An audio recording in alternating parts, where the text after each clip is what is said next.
Well, that's the worst of it. Yeah, totally. All right, I call this meeting to order for the planning commission's regular meeting Wednesday, July 16th, 2025 in a city hall community room. Roll call.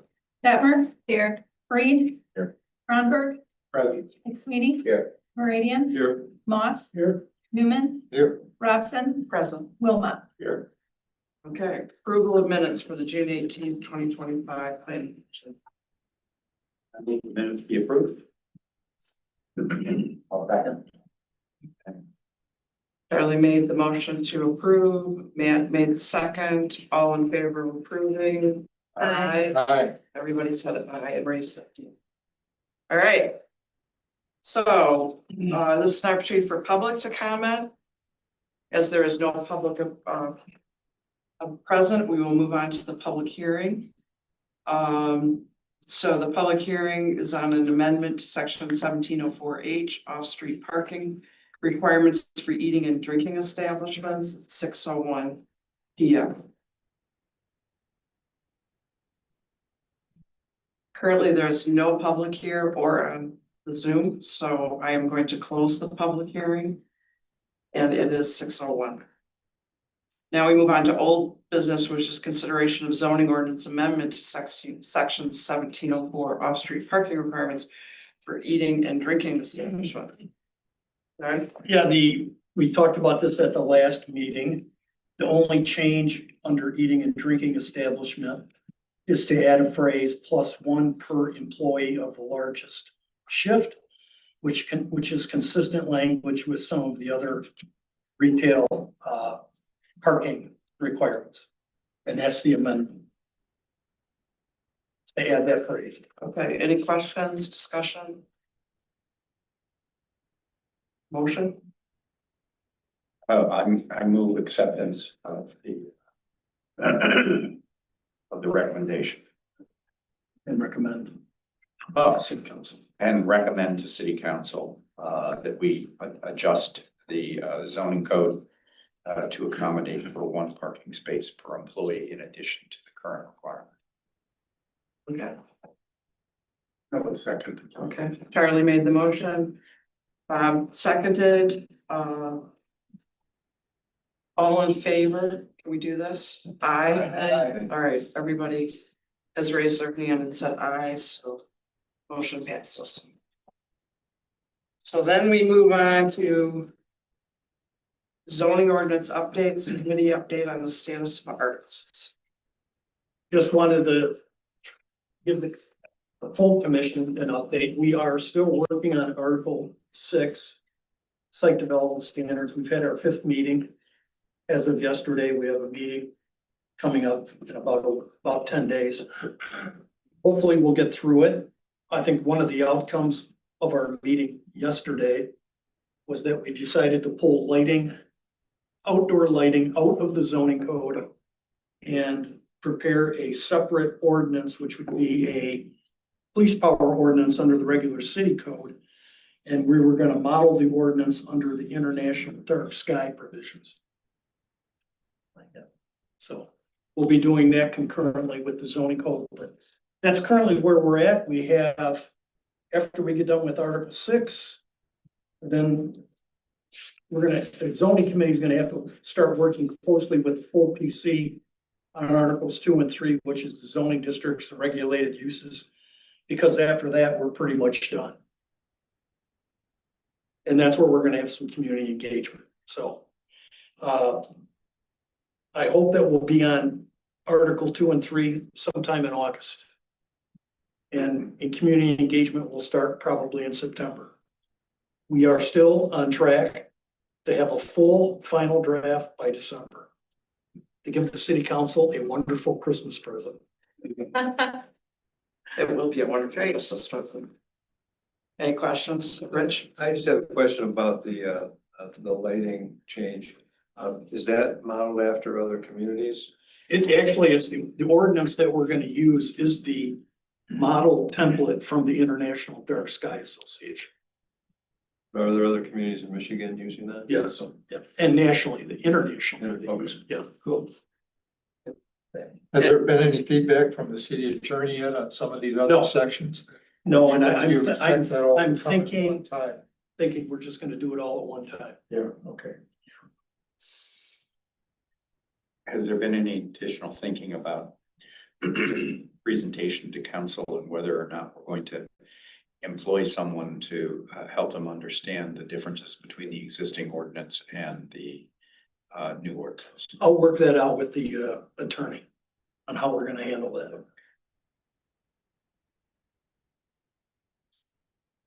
All right, moving on to commissioner comments. Charlie, Well, I have a couple. okay, We, the first thing is that if we look at this report, I don't know if anybody realized this or not. so this is the actions taken by the office of city planner. You found it. And we get it at every meeting. Notice of ordinance violations. What I didn't understand was, this is not, you know, when you have a new code enforcement officer, Tony, this is not Tony's numbers. These are the numbers from Lisa. We don't have a row on here for Tony's numbers. And the reason for that apparently is that Tony works for public safety. And at this point, he hasn't been required to report to us. And I think that it's relevant and important that we understand where the code violations are occurring so that we can take that into consideration as we're reviewing the codes. And I didn't realize that this was not being reported to us. And if you guys think it's also important that we add those numbers with, and not just numbers either, we need some elaboration on what the code violations are. I agree. It has to be communicative so that we understand. And if you guys agree, then I would propose to make a motion that that staff ask direct this comment, our comment and favor for this to the city manager and see if we can't get it by the next meeting. Okay, let me ask something. Since this wasn't on the agenda, do we need to just say we'd like this on the agenda and then make a motion, or can we do it right I now? think you can do it. Right, Then, I presume that the inspections or the violation investigations that Tony is doing relate to things other than zoning as well, right? I mean, let's say he does 20 things in a month. Some of them may or may not relate to the zoning ordinance. Correct. Okay, that would just be the ones that relate to the zoning ordinance that I presume that we're interested in. No, I think it's city code. There's things outside of the zoning that are in the city code, like blight and different. or nuisances, signage, home Oh, signage, that's true. Yeah. and going forward, the dark skies lighting model, yeah, those would be things we'd be involved in. And while zoning is our number one priority, I think the reason the planning commission goes beyond just zoning, and if there are specific issues that we can understand better from having this data Yeah. that address other issues in the code, then we can bring that to the attention of council, which I think is our responsibility to do so. Yeah, I would think it's something that his purview, that if we got a call from maybe Lisa can help with this. But in many communities, if the city got a call from a tenant complaining that, you know, their water heater's been broken for 2 weeks and the landlord hasn't fixed it, that would be something that Tony, as the code enforcement officer, would be investigating. And that should be reported. So that, you know, in addition to just the report, perhaps we should understand if in fact his job as currently defined includes that kind of activity. In other words, what's his job description? What's his role? And what is he going after and what is he not going after? With the planning commission's desire tonight, Lisa and I can have a conversation with the city manager Okay. and get the information, because I think you're correct, Commissioner. I think we're only getting a piece of what some of the code issues are. We're not seeing some of the other ones that the PC needs to be aware of. You know, we've had side discussion. I don't think we've had any formal, but it's been brought up at the zoning subcommittee in side discussions in here about is it time or is there going to be a time when we have a rental ordinance, inspection ordinance? This would give us some data that says, we're finding out that he's only seeing 3 properties a year that he has to do something on. Then, but we may be finding out there's 20, 30 properties a year. And it'd be, and where they're occurring, are they occurring mostly in the RM districts, or are they occurring all over the city? Which would also be important data as we move forward in looking at what kind of housing we would allow in various districts too. So I think it's an excellent idea. I'm gonna presume, and this is, an assumption, probably inappropriate, but if we're not getting it, is council getting it? No, so, I don't think council would be pleased to understand that. Personally. Yeah, well, regardless of council, we certainly should Well, be yeah. getting it, and it may benefit council, they may choose to pass it on to them as well. If we see issues, we can Absolutely. pass it on. So, do you need a motion? We should have. I think we should. Okay, so do you wanna make your Yeah, motion? I move that we ask that staff discuss with the city manager a monthly report to be presented to the planning commission, articulating the infractions that the new city code enforcer is processing, and that provide sufficient detail so that we understand the nature of those violations. Second. Okay, Charlie made the motion, Albert seconds it, all in favor? We are all in favor. So motion passes. But, yeah, that's the one. I have one other thing. Okay. And that is that, as you all are probably aware, for those that went to the ward meetings and to the city convention,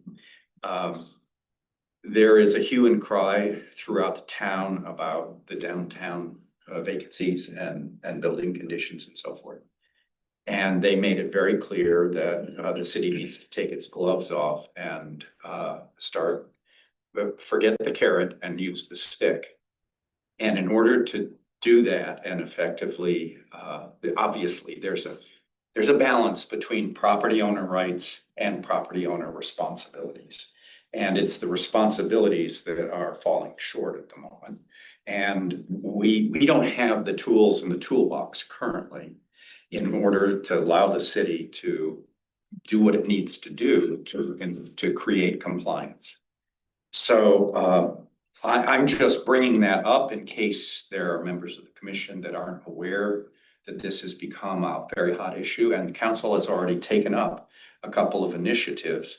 One is, I think, they're in the middle of their first reading or second reading of a vacancy registration They're in the ordinance. middle of the first. And they're making some small changes perhaps to the nuisance code. But there are other things that can be done. So the whole reason for me bringing it up is I've been doing some research, as yet not by no means definitive, but in terms of what other municipalities are doing and how they're handling their situation. And I think it would be great if the members of the Planning Commission embrace that and everybody did their own research and bounce ideas off of John, because he's got a good field of vision in terms of what's been used and how it's used. But I think we all need to come up to speed on that in order to properly support council. So you're talking about what kind of tools? Well, the ultimate tool is eminent domain. Eminent domain is the process by which a municipality can take control and ownership of a property for which they need to provide fair compensation to the owner. And it has to be for a public use. Am I getting it right so far? Public purpose, yes. Public purpose. So that's the ultimate tool if you've got a landlord who's not behaving themselves. There's no question that we could come up with a public purpose in the case of the two landlords that are at issue at the moment.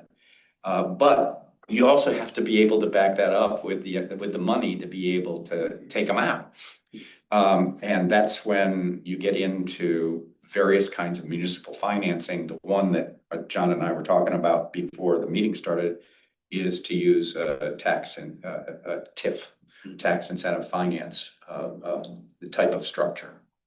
And have a long-term, it's like having a long-term bond, which is the question you came in with, Max. So it's just, there are a lot of moving pieces here, and there are a lot of smaller things that possibly we can do to up the ante. But I would really encourage everyone to put your best thinking cap on and research abilities and see what you come up with. I would just add, clarify.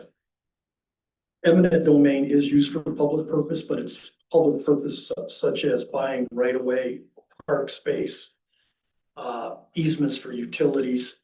If you used eminent domain to buy a building downtown, the building would have to be used for a public purpose only, which would be awful difficult, but there's other tools to get derelict property owners to comply with codes, and that's the International Property Maintenance Code and the court. Okay, that would be the avenue to approach a person that is technically not keeping their property up to current codes. So, yeah, there's a lot of different tools out there, but the one that usually works for downtown is council's working on it. One is the vacant building registration, requiring people that have vacant property, they have to register it annually. They have to maintain it appropriately. Then there's the inspection process through the International Property Maintenance Code. And then the city can also basically cite property owners for blight, because a building can become blighted. And then that's another avenue. There's multiple tracks So that the city can employ. and The vacancy registration really wouldn't have any teeth unless you required that, the registration, it's a $5,000 a year fee for each vacant building that you're registering. The council has to determine the fee, but there's other things that are associated with it. Like, I don't see a lot here in Petoskey per se, but in some other communities, you'll get a property owner that if next time you go through some older downtowns, take a look. The second and third stories, they don't have glass in the windows, they have plywood. Well, a vacant registration ordinance says that windows have to have glazing. It's, if you're gonna have a building and it's gonna be vacant, you've gotta maintain it. You just can't put a Band-Aid on it. well, what I had heard in addition, and this could be wrong, so you could correct me, is that currently we can't inspect a property unless we get a complaint from the tenant. But if we have a vacancy registration program, we are automatically allowed to, and we have a rental inspection program. This helps Yeah. us get in there and see what's going Well, on. I think the initial foray into building inspections in downtown is through the, and I don't know if the city does it here, public safety does it, is through a lot of communities have either an annual or a every 2-year fire safety inspection. And typically when the inspector goes in to do the fire safety inspection, if they start to notice internal building deterioration, then that notice passed on to a different agency that can take a different track in terms of enforcement. I know our But- public safety department has done that. I'm not sure what prompts them to choose this location or that building. I'm not sure, but I know they have done those kind of But inspections. it's a comprehensive program, but it can be very effective. But I think you're right, Charlie, in using the analogy. It's really using the stick, not the carrot. Yeah. The carrot comes later. If they want to do rehabilitation and they may need to go to MEDC to get money to help with the rehabilitation or use a historic investment tax carrot. Credit. Help much, yeah. Yeah, the carrot is not really helping a lot right now, so many times communities have to use the stick first to get. Yeah, they could have come to us for a facade grant. He's never applied for a facade grant, So I certainly don't mean to correct you, because I don't know. and you know better than I do, but in Kello versus the city of New England, which I think was 2017, the Supreme Court ruled that a city can seize private property for economic development. No, it cannot. The Supreme Court It could. ruled that. The Supreme, well, according to the article that I wrote, the Supreme Court approved In Connecticut- but they have, the development has not since taken place coincidentally. In Connecticut, they did that. But then it went to the US Supreme Court and the Supreme Court said, no. And in fact, in the state of Michigan, the electors, after that court case came out, there was a ballot that in our state constitution that says eminent domain can only be used for public purposes, not for economic development. And was that passed? Yes, And you really don't want to get into that. no, That's it's unfortunate because it favors development and probably not development that's in the best interest of that community. So it's a no, It's a you nasty can way. only use eminent domain for public purposes, Yeah. for parks, for right of way, utility easements, that kind of stuff.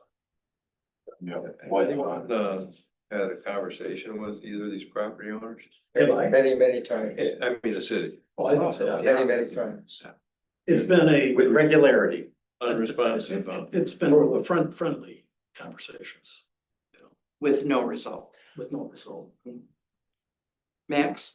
What comes to mind is the Hamtramck Assembly, which I think GM or the state of Michigan accumulated something like 5 square miles and bulldozed the entire half the city. Half the city. And then sold it to GM for $1, only for them to close it 40 years later. And then us, the taxpayers, saddled with this huge expense. So I'd hate to see, Can't do it anymore. All right, any other commissioner comments? Good ones. Yeah, thank you, Charlie. Very good. All right, updates? Your updates to me. Things have been rolling along pretty well. Is there any color commentary on any of the other numbers for the zoning, that would be interesting for us to hear? I mean, these are numbers, but are there any stories behind them that of significance? Specifically zoning permits issued? No, No, they're mostly standard stuff. decks, accessory structures, small additions. For the most part. I see the third story is popping through on pennies. People starting to set some wood frame panels up there to create the third story. Are there 2 stories going up or is it just one? Where One additional. Jason, Additional to the original 2-story plus basement. Okay. Somehow I thought they were doing something clever, stacking it. Rob? So is there any update on the Leo's building? Read it in the paper that's being redeveloped. Yes, that was extensively discussed at the city council meeting last week. The council went ahead and approved a public hearing to get public input on creating a obsolete property tax abatement for the project. The project is gonna include private investment. They're looking for an OPRA for tax abatement. They're gonna do a historic investment tax credit. I think Rick's involved in consulting on that. And then they're also they're in the process right now of applying to MEDC for additional funding for the apartments, I believe, on the second and third floor. The gentleman that made the presentation, property owner said, I believe he said, Rick, you were there, 4.2 million, 4.8. 4.8 million. It was just a pretty significant investment. Which building is it? Leo's Lounge. Oh, yeah. The lower level will include co-living space, Half of it. half of it based on the ordinance that we prepared and sent to council. Well, that's not quite half, but Yeah. And then the other half is gonna be down speakeasy right in the basement. on the front half. Yeah, the first floor is restaurant and then the second, third floors are apartments. For the second floor, there is no third. Well, the second floor is apartments, yeah. And then he's putting an elevator. Right. So, Do you know, does the project hinge on whether or not they get that money from the MEDC? Yes, Yes, I was gonna say, I think it's, it's a very tight Yeah, financial yeah, I know, I mean. a picture lot to of try to people put in make for all them. the pieces, they need all the pieces to fall in place. Um, you know, and that for it includes to a be 12-year financially. the basement. I did say there's a so. lot of layering going on. Yeah, That building sprinklered. it would be. Yeah, you have to be. Hopefully they can get that money. What brought it to question was our conversation about other vacant lots or buildings, and if a similar, if that's initiated by the owner, or if it's initiated by the city, or some combination thereof, to help other vacant or abandoned property redevelopments. I will say this from my observation, that when somebody walks in City Hall and they talk to the city manager about doing a project, he's very responsive about advising them on the various tools that are available. And the city has always assisted on MEDC applications and Oprahs. There's a lot of the city's been, you know, they're very positive in terms of working with the property owners and getting these projects done. And you've seen it with the lofts at Lumber Square, Maple Block, the Park City Grill, where they've got the MEDC grant there. Bob Berg's project over at Lake Street. Yeah. The city's been involved in all of those, the city manager has, in terms of helping line up the finance.